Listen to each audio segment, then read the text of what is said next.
Bismillahirrahmanirrahim. Assalamualaikum warahmatullahi wabarakatuh. Selamat pagi, salam sejahtera untuk kita semua, Om Santi, dan salam bahagia untuk kita semua.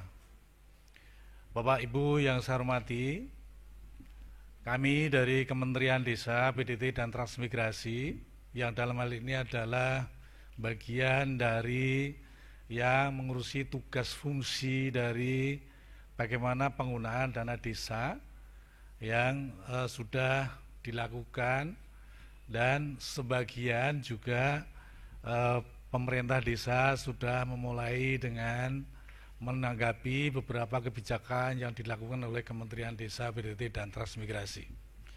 Jadi kebijakan diambil secara cepat karena ini ada instruksi dari Bapak Presiden, sehingga keluar kebijakan dari Menteri Desa, PDT, dan Transmigrasi, yaitu adalah Surat Edaran nomor 8 tahun 2020 tanggal 24 Maret tahun 2020, yaitu tentang desa tanggap COVID-19 dan penegasan padat karya tunai desa.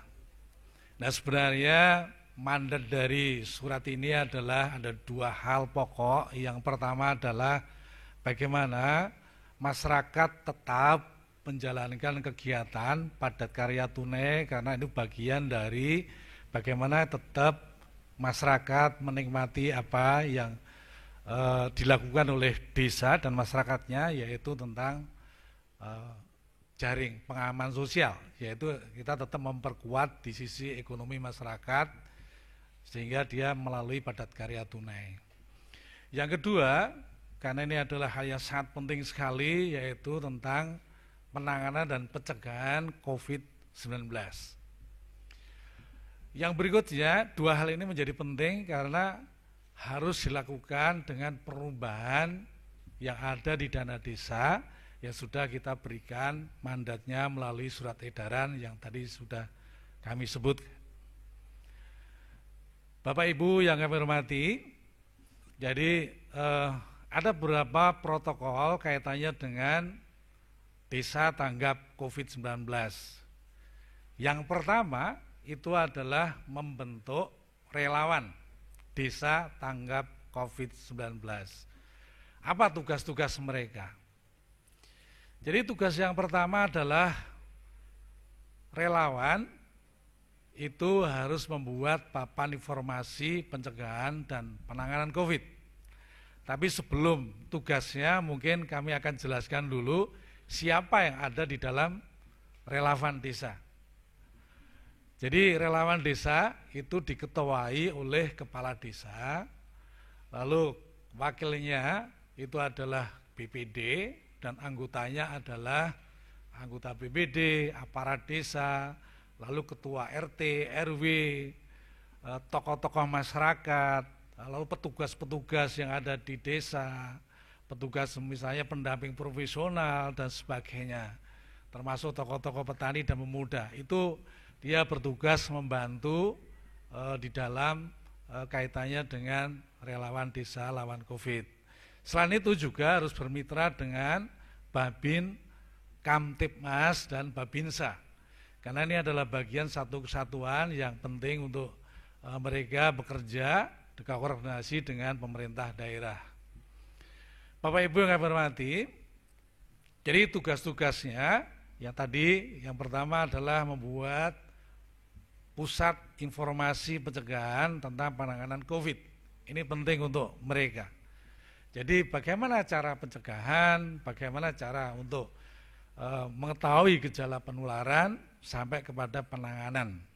Ini dilakukan oleh teman-teman dari tugas relawan itu. Misalnya di dalam mengetahui tentang gejala, relawan desa harus tahu, oh ini adalah misalnya ini batuk, pilek gitu, sakit tenggorokan, letih dan sebagainya, itu harus diantisipasi dan harus mereka tahu tentang itu, gejala-gejalanya.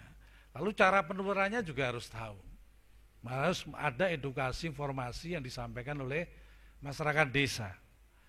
Misalnya di dalam hal ini adalah oh ini penularan dari COVID ini adalah melalui droplet, jadi mereka harus jaga jarak di dalam berbicara dan sebagainya, lalu tidak boleh juga menyentuh hal-hal atau barang-barang yang memang itu sudah mungkin diindikasi ada penularan atau ada COVID-nya atau virusnya. Jadi ini juga bagian yang penting juga. Lalu juga apa yang harus dijelaskan di dalam informasi itu tentang pencegahan. Apa yang di dalam pencegahan? Mereka harus dikasih tahu, harus misalnya harus menggunakan masker gitu. Di desa harus ada sanitizer atau cuci dengan pola hidup bersih, cuci tangan dengan air mengalir, artinya cuci tangan dengan sabun gitu ya. Lalu juga beberapa hal yang lain kaitannya dengan bagaimana pencegahan itu. Yang berikutnya adalah sosialisasi dari pencegahan tadi, itu juga harus dikoordinasikan dengan berbagai pihak, dengan beberapa tadi yang sudah saya sebutkan di dalam siapa tim yang ada di situ. Nah, yang langkah berikutnya adalah mulailah relawan itu mendata penduduk yang rentan sakit dari kelompok marginal. Ini penting untuk teman-teman. Jadi mereka membentuk langsung dia harus mulai mendata. Jadi masyarakat mana yang itu adalah misalnya lanjut usia, lalu yang mereka itu adalah rentan penyakit atau menaun, lalu yang juga tentang balita itu harus mulai didata. Ini siapa saja, itu nanti harus mulai dilakukan seperti itu. Selain itu juga penyemprotan, disinfektan dan penyediaan tempat-tempat cuci tangan dengan air yang mengalir tadi saya sebutkan, itu sudah memulai. Bahkan dana desa itu bisa digunakan untuk bagaimana membuat disinfektan maupun hand sanitizer.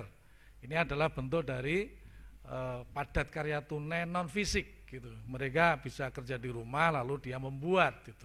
Itu nanti dilakukan oleh masyarakat yang ada di situ. Yang berikutnya tugas relawan adalah menyiapkan tempat khusus isolasi. Jadi relawan harus mulai mendata tempat-tempat yang kira-kira representatif dan nanti akan diusulkan oleh desa, direkomendasikan oleh kesehatan, tim kesehatan yang ada di kabupaten atau puskesmas yang ada di wilayahnya.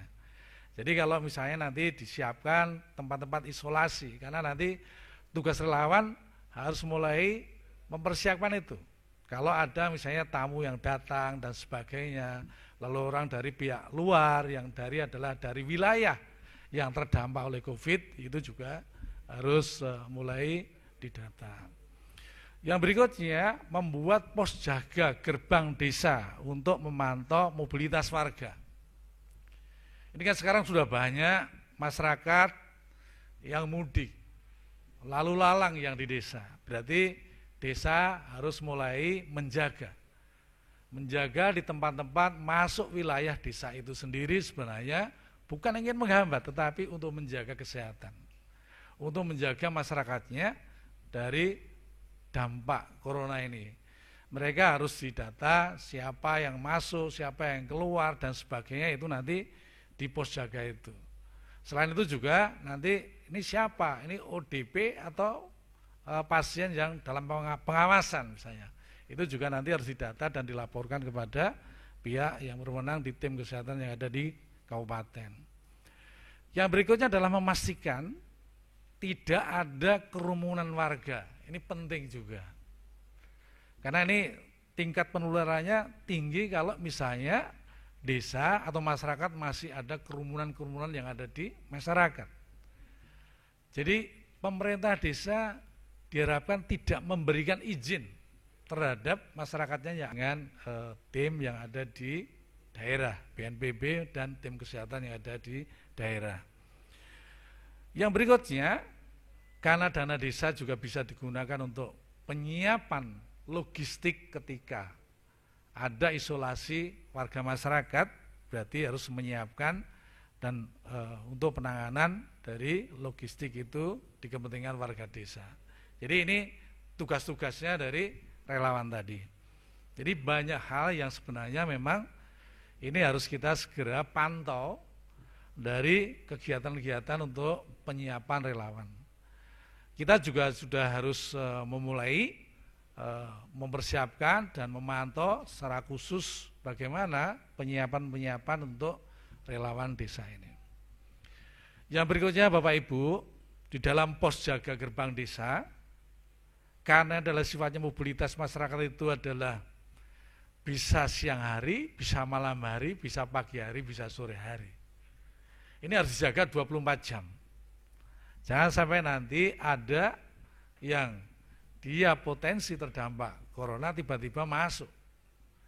Jadi harus melakukan mendata gitu, dan memeriksa kondisi kesehatan warga yang keluar masuk. Jadi warganya sendiri pun juga harus mulai didata. Siapa yang keluar, kemana, yang masuk, dan sebagainya harus diperiksa dengan alat-alat yang sudah disiapkan. Jadi relawan tadi juga menyiapkan alat-alat untuk kesehatan lebih dini. Yang berikutnya mendata dan memeriksa warga desa yang baru datang dari rantau. Jadi yang dari rantau ini yang dimaksud adalah selain pekerja dari daerah lain adalah juga termasuk yang sekolah. Gitu. Jadi yang penting adalah dari luar daerah. Jadi termasuk mereka juga harus didata, ini siapa saja dan sebagainya. Jika mereka ada kaitannya dengan dari wilayah yang terdampak COVID, misalnya gitu, misalnya dari Jakarta, mereka harus langsung masuk di isolasi yang disiapkan oleh desa. Ini akan lebih terprotek yang ada di desa. Yang berikutnya, rekomendasikan warga desa yang kurang sehat untuk karantina mandiri atau isolasi. Jadi ada tindakan-tindakan tadi mulai dari pencegahan, mulai dari penanganan, pencegahan sampai kepada penanganan. Jadi itu adalah proses yang dilakukan oleh relawan desa. Nah, desa tanggap COVID-19 tadi kita sudah bicara banyak tentang relawan tadi. Jadi memang kuncinya yang pertama harus membentuk relawan gugus tugas COVID-19 di desa. Jadi itu yang pertama, karena mereka yang bekerja, mereka yang harus koordinasi, mereka yang nanti adalah pencegahan sekaligus penanganan yang ada di desa. Yang berikutnya, relawan harus tahu tadi, kenal dengan gejalanya. Jadi kalau nggak kenal kan menjadi repot, berarti harus kenali gejalanya. Tadi misalnya batuk, pilek, lalu sakit tenggorokan dan sebagainya. Gitu ya. Itu harus dikenali, oh ini adalah sakit, kalau dia sakit berarti langsung diisolasi, kalau nanti dia sudah pada tingkatan yang lebih tinggi berarti harus koordinasi dengan pemerintah daerah. Yang berikutnya adalah lakukan pencegahan tadi. Jadi lakukan pencegahan, lalu berikutnya juga tangani jika gejala itu ditemui.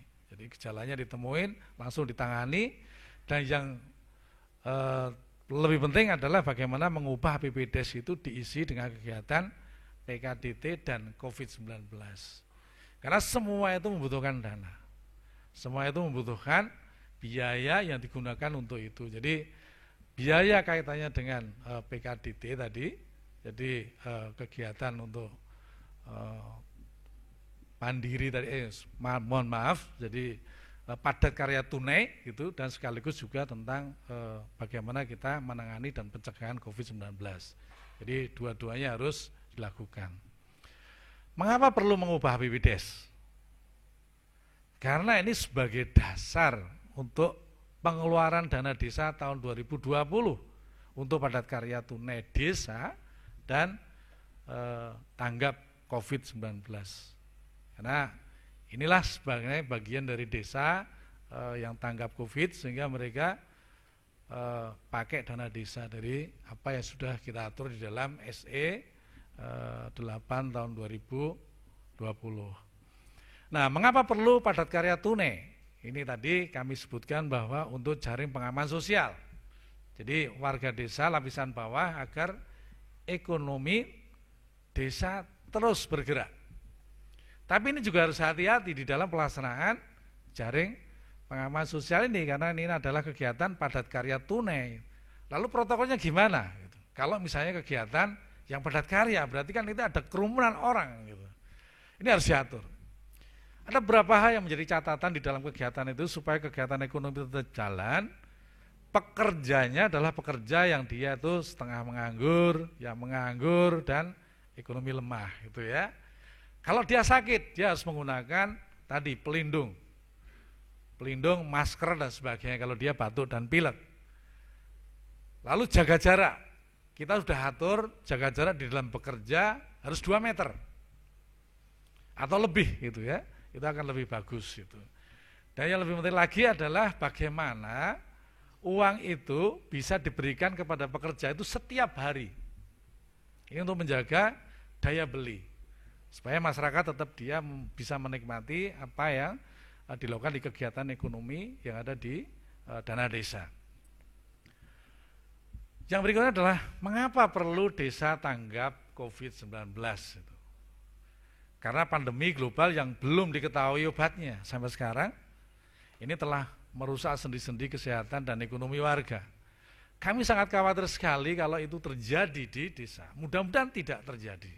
Kalau misalnya relawan-relawan itu sudah bekerja dengan efektif dan ketat. Gitu. Bayangkan kalau misalnya terjadi di desa dengan kondisi ekonomi seperti itu, lalu akses dengan tempat-tempat kesehatan yang jauh, kalau terjadi itu sangat ironis. Jadi ini kami berharap desa dan masyarakatnya harus mulai melakukan tindakan-tindakan preventif yang sangat ketat dan koordinasi dengan pemerintah daerah. Yang berikutnya, mengapa perlu relawan desa? Karena untuk menyatukan pikiran, langkah dan solidaritas dari peduli COVID-19 ini supaya efektif sehingga tidak merusak desa. Kalau sudah sampai merusak desa itu sampai kepada tataran ekonomi di desa. Berarti kita akan menjadi masalah besar karena desa kita ada 74.953 desa. Oke, Bapak Ibu yang kami hormati, ada 7 langkah di dalam padat karya karena ini adalah bagaimana kita tetap menjaga ekonomi yang ada di masyarakat. Yang pertama adalah mengubah APBDes sehingga pengurangan di bidang pelaksanaan pembangunan desa untuk kegiatan padat karya tunai desa atau PKTD. Jadi harus berubah ke sana. Yang berikutnya adalah pengelolaan kegiatan PKTD secara swakelola yang melibatkan masyarakat tadi dengan aturan-aturan standar cara bekerja, tetap jaga jarak, lalu pola hidup sehat dan sebagainya. Jadi mereka bekerja tetap sehat dalam kondisi yang seperti itu dan bisa menjalankan aktivitas sesuai yang ada di dalam rencana dan kegiatan mereka. Yang berikutnya, langkah yang ketiga adalah kegiatan PKTD mendayagunakan sumber daya alam, teknologi, tepat guna, inovasi, dan sumber daya manusia desa. Jadi tetap akan menggunakan teknologi-teknologi yang ada di desa, lalu menggunakan sumber daya yang ada di desa, dan sebagainya. Jadi tidak akan banyak faktor-faktor atau bahan-bahan yang dari luar masuk ke desa. Gunakan yang ada di desa sehingga kita tetap akan terjaga lingkungan yang ada di desa tentang kebersihan dan sebagainya. Yang berikutnya, langkah yang keempat adalah pekerja diprioritaskan bagi anggota keluarga miskin, penganggur dan setengah penganggur, serta anggota masyarakat yang marginal lainnya. Tadi kami sudah jelaskan juga, jadi mereka harus punya siapa yang perlu menjadi pekerja situ. Karena ini padat karya ini akan memberikan kontribusi yang besar. Jadi intinya bahwa padat karya itu kegiatan yang diperkirakan 50% dari kegiatan itu adalah digunakan untuk upah. Jadi ini padat karya, jadi bisa melibatkan banyak orang sehingga nanti ekonomi di masyarakat tetap terjaga. Yang berikutnya adalah pembayaran upah, tadi diberikan setiap hari, menerapkan jarak aman antar pekerja, lalu pekerja yang sedang batuk pilek tadi harus wajib menggunakan masker. Jadi standar tadi yang sudah kami jelaskan juga ini adalah lebih komplit gitu ya. Yang berikutnya adalah 6 pokok perubahan APBDes. ini yang perlu diperhatikan oleh kepala desa dan BPD. Kalau masyarakat desa dan pemerintah desa ini terlambat untuk merubah, berarti antisipasi di dalam COVID-19 dan relawan itu tidak akan efektif bekerja. Sehingga ini dibutuhkan suatu kegiatan-kegiatan yang memang penting. 6 pokok perubahan. Jadi prioritas dana desa tahun 2020 untuk padat karya tunai dan desa tanggap COVID. Jadi ini sudah banyak kabupaten yang merespon dan memberikan tindak lanjut dari surat Bapak Menteri Desa, PDT, dan Transmigrasi. Sehingga ini sudah mulai masif dan mungkin Bapak Ibu juga sudah mendengar di surat kabar di mass media dan membaca di surat kabar bahwa banyak hal yang sebenarnya sudah dilakukan oleh desa sendiri. Di Jawa Timur juga sudah banyak yang dilakukan dengan kerja relawan-relawan ini. Yang berikutnya adalah surat edaran Menteri Desa, PDT, dan Transmigrasi nomor 8 sebagai dasar kebijakan perubahan desa. Begitu. Jadi ini bisa dilakukan. Bapak Ibu yang ada di pemerintah desa dan masyarakat mengacu tentang surat itu. Sebenarnya di dalam undang-undang juga sudah dijelaskan. Jadi kalau desa itu akan melakukan perubahan APBDes itu kalau kejadian atau keadaan luar biasa gitu. Jadi itu langsung bisa dilakukan. Nah, di sini juga ada desa yang masuk wilayah keadaan luar biasa di COVID-19, desa itu langsung merubah APBDes-nya untuk memenuhi kebutuhan tanggap COVID-19 yang ada di desa. Jadi ini langsung bisa digunakan. Yang berikutnya adalah anggaran dan pengeluaran yang digeser desa tanggap COVID-19 pada bidang penanggulangan bencana, keadaan darurat, dan mendesak. Jadi ini langsung bisa digeser kegiatannya dan ini perlu untuk dilakukan oleh desa dan diketahui oleh masyarakat. Nah, apa sebenarnya yang terjadi dalam kriteria luar biasa itu sudah diatur dalam peraturan bupati atau wali kota mengenai pengelolaan keadaan keuangan desa ini, pengelolaan keuangan desa ya. Jadi sudah diatur dalam pengelolaan keuangan desa. Bapak Ibu yang kami hormati, hal ini adalah sangat membutuhkan komitmen dari semua pihak di pemerintah desa dan masyarakat, sehingga apapun itu juga harus dikoordinasikan dengan pemerintah daerah. Kementerian Desa, PDT, dan Transmigrasi selain melalui dari desa, dan kita juga mempunyai pendamping desa, kita juga ada pendamping desa di level desa PLD, di kecamatan ada pendamping desa, ada tenaga teknik yang ada di kabupaten, lalu di provinsi, pendamping-pendamping desa itu siap untuk membantu dan mengkomunikasikan, mensosialisasikan, dan memberikan advice atau memberikan beberapa pemahaman tentang beberapa kegiatan yang dilakukan di desa. Jadi ini kita juga bergerak dan kami membuka call center. Jadi call center kita di 15.040 gitu ya. Dan untuk SMS juga bisa langsung kita yaitu di 0817 88 99 0040 atau di 08 12 88 99 0040. Jadi kita di dalam surat sudah jelas, jadi Bapak Ibu yang ada di pemerintah desa, masyarakat bisa menanyakan lebih lanjut informasi-informasi yang sekiranya belum jelas dan kami akan membantu menjelaskan tentang hal yang perlu pemahaman lebih detail.